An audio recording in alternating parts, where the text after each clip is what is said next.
ఈ పరిశుద్ధ గ్రంథం నుండి ఆదికాండ గ్రంథము 18వ అధ్యాయము 8వ వచన భాగాన్ని చదువుకుందామండి. తరువాత అతడు వెన్నను పాలను తాను సిద్ధము చేయించిన దూడను తెచ్చి వారి ఎదుట పెట్టి వారు భోజనము చేయుచుండగా వారి యొద్ద ఆ చెట్టు క్రింద నిలుచుండెను. ప్రియా దేవుని బిడ్డలారా, గమనించండి, ఆలోచన చేయండి.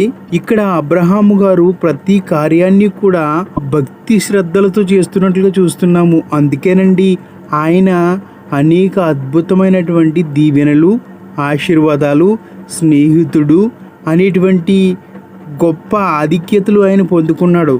నీవు నేను కూడా అటువంటి అద్భుతమైన దీవెనలు పొందాలి అంటే దేవుని కొరకు నీవు చేసేటువంటి ప్రతి కార్యాన్ని కూడా భక్తి శ్రద్ధలతో చేస్తే అనేక దీవెనలు, ఆశీర్వాదాలు పొందుకుంటావని వాక్య లేఖనాలు తెలియజేస్తూ ఉన్నాయి.